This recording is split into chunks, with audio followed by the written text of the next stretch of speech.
All right, I think we'll get started. We'll probably have some people still coming in. Thank you all for joining us today. The New York State Craft Brewers Conference is one of the best run guild events in the country, and I really appreciate the full room. We have sensory experts and hop growers, and it's getting kind of hot in here, to be honest. My goal today was to give you very practical information that you can take back to the brewery and start using right away. I also didn't want to bash you over the head with a 60-minute PowerPoint, so we're only going to do about 20 minutes of educational presentation, and then we're going to go right into sensory exercises with whole cone hops, T90s, some sensory standards, and of course, some beer in the back. So our agenda today will just be some quick introductions of myself and my team. We'll talk about why you should evaluate hops. How many people here have a true to brand beer program at the brewery? Good, okay. Fewer than I thought, but I think very important. We'll also talk about some different hop sensory analysis methods, and we're going to talk about how you standardize something as subjective as aroma and flavor science, and then we'll get right into the interactive sensory exercises. So just to start, my name is Josh Wurzbacher. I'm a regional sales manager with Yakima Chief Hops. I've been with YCH for about 2 years, but before that I was a brewer at Yards Brewing Company for 8 years. I still reside in Philadelphia. Joining me today are Andy, East Coast Division Lead and Key Accounts, Matt McComish, Northeast Sales, JT Merriweather, he's our R&D brewer, and Ashley Hayden, Market Manager. She actually did all the heavy lifting for this presentation and the standards and all the hops, so if everything goes really well today, thank her, and then if it goes terribly wrong, you can blame me. We always like to talk about who we are as a company to start. We are Yakima Chief Hops. We are a 100% grower-owned company. What does that mean? 76 cents of every dollar that you spend on our hops goes directly back to our growers, allowing them to reinvest in their infrastructure, pay their seasonal workers higher wages, and keep our quality very high. Our mission is to bring the world's best growers to the world's best brewers. And our vision is to be the global supplier of choice. We want to be your supplier of choice, but we know we have to earn that. And we will. We will do it by having sustainable and innovative hop products. We will do it by being environmentally and socially responsible. And our values are pride, passion, respect, integrity, dedication, and excellence. So what validates me to even stand in front of you and talk about hop science? I wish I could say that I'm a scientist, but I'm not. I'm a brewer.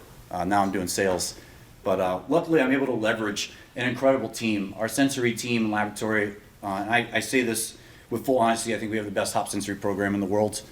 The work that they do is incredibly valuable to us, and it feeds every single arm of our company, including giving information back to our growers, feeding our breeding program, directly to us as salespeople, industry research, but number one, quality control. They are the first stop for hops to make sure that we're providing the highest quality products. When they do sensory in our laboratory, we have trained panelists. These panelists might not necessarily work in the lab. They might be in sales, they might be in production, they might be in the warehouse, but they go through a pretty rigorous process of validation where we will do blind sensory training, and we'll show you some of that today. So they're very, we have a very robust program, and we have just as a quick example of something that we see on our end, once trained panelists, in this example we had 12 panelists examine a lot of Idaho 7. As you can see, this lot is very nice. It hit real big on sweet aromatic, berry, stone fruit, tropical, and citrus, and also a little spike on wood, which is probably pine. We have access to the sensory information for every single lot of hops that we harvested. In crop year 22, we harvested 1,213 lots, and we have sensory analysis on every single lot, 40 million pounds. So as a former brewer, having access to this information is the single most powerful tool, I think, in the industry. It allows any brewer to reach out to me and say that they want a certain hop with certain aroma characteristics. I can show you that analytically, and I can also show you the oil analysis.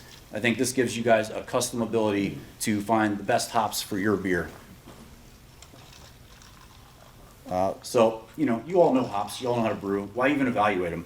I think it's important for breweries to evaluate their raw materials. For your water, you're already doing chemistry reports. For your malt, you're getting protein reports. For your yeast, you're doing cell counts and checking viability. Why wouldn't you look at your hops and evaluate them?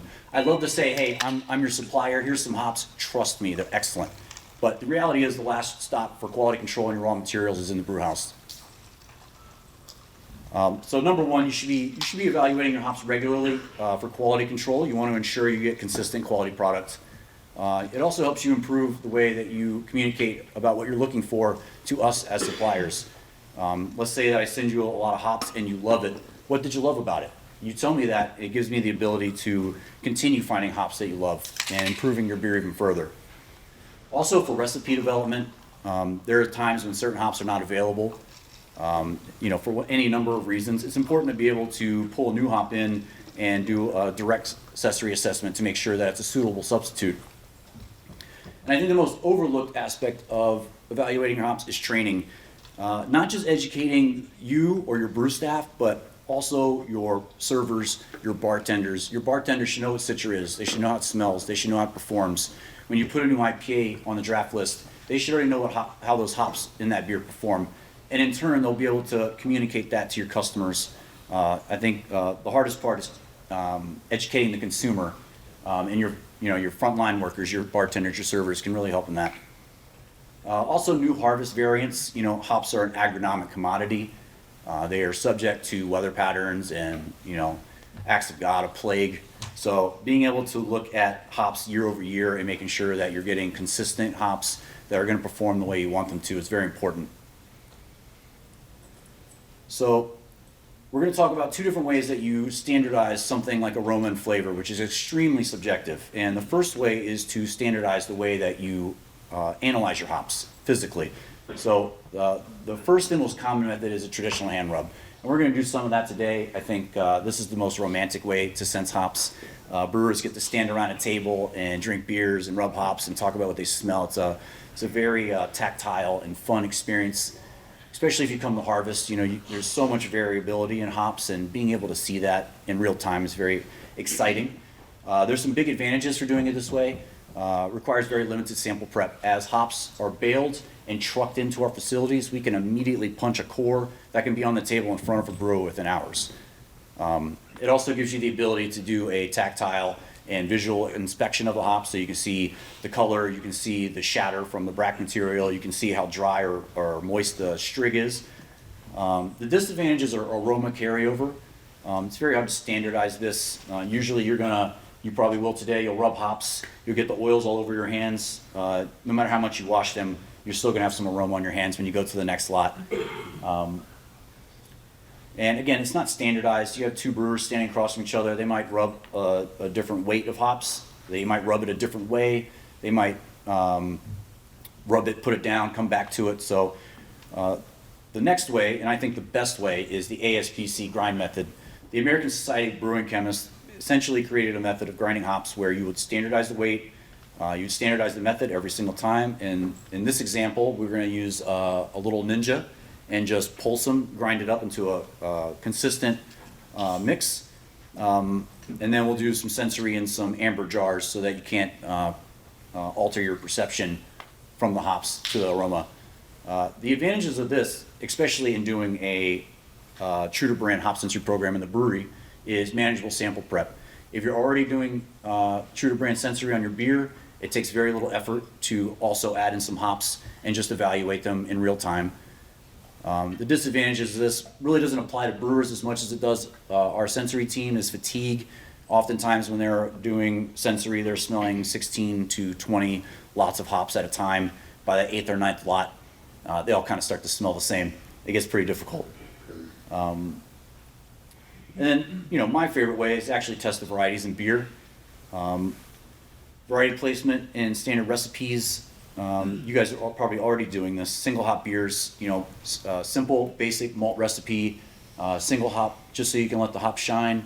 When I was brewing, we would often brew 100-barrel batches, split off 20 barrels, dry hop that differently. That way we could do a side-by-side comparison. Brings a ton of value. Here in the top picture, you can see that's actually our R&D brewery, and I wanted to put JT on the spot and see if he could tell us a little bit about how he runs his experiments. Sure, yeah. Okay.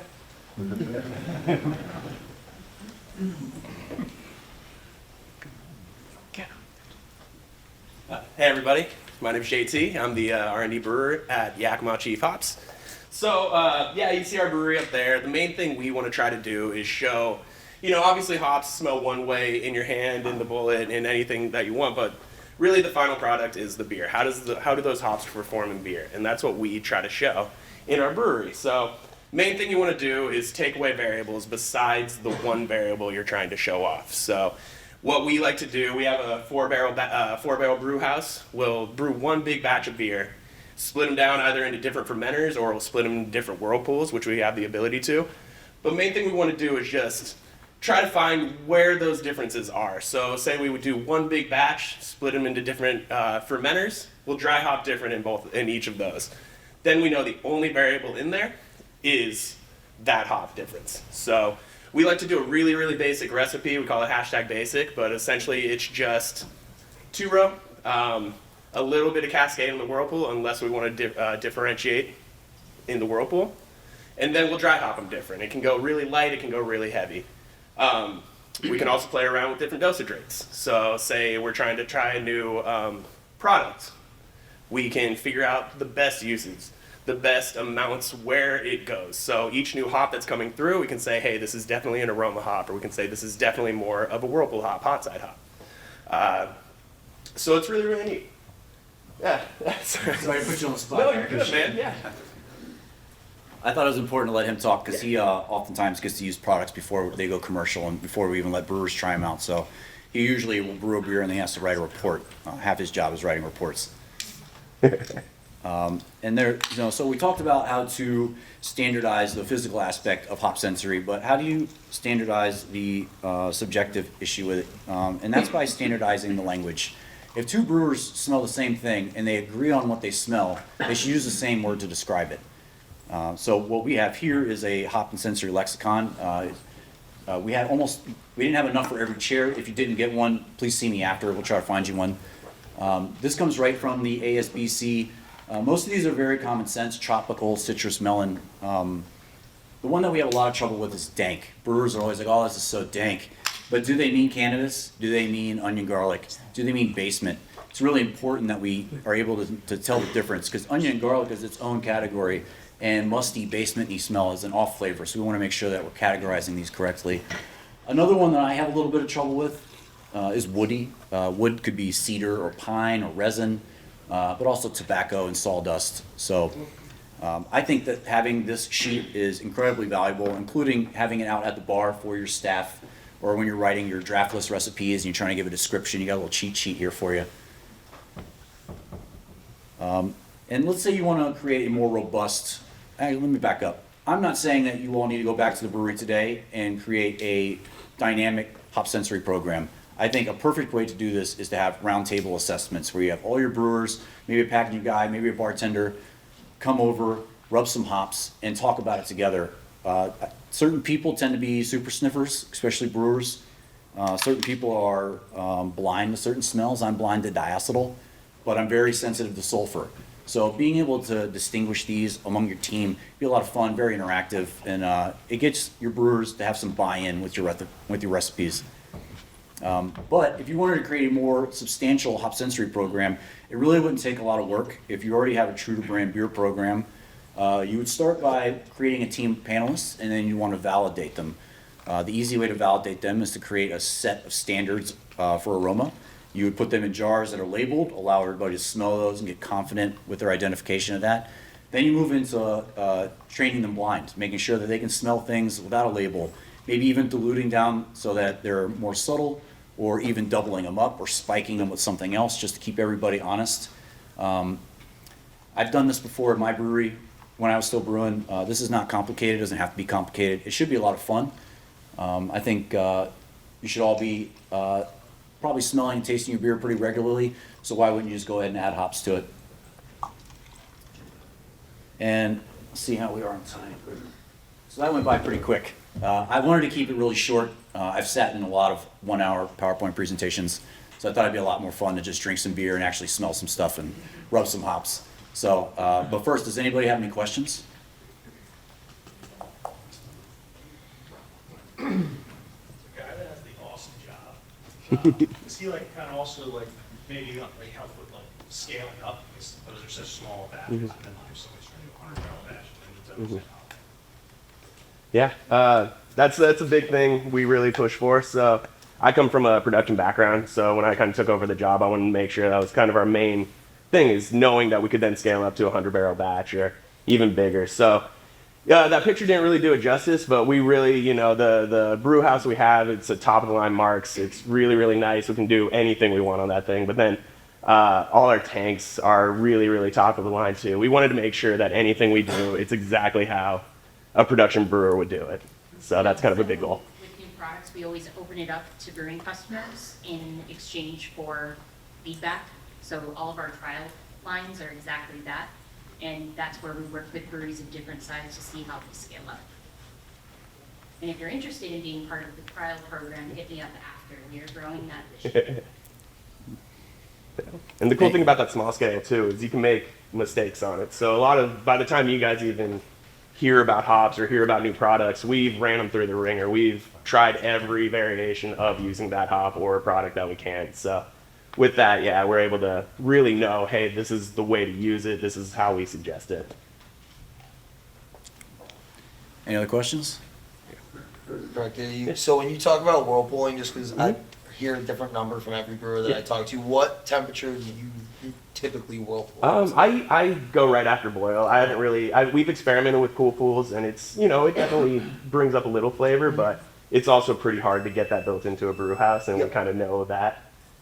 So most of what I do is just straight over from the boil, rocking it right out. So about 200 degrees, 210. When we design all of our commercial recipes for a launch of a product, pretty much any of them are designed at a 170 whirlpool. But I work with brewers in Texas who are going down to 140, which scares the crap out of me. I have a brewery in New Jersey who goes down to 150, and I asked them if they're worried about micro or anything, and they're like, well, if I put the pellets in the tank, why wouldn't I put them in the whirlpool at 140? So and it makes perfect sense, and their beer is pretty tasty. Any other questions? Yep.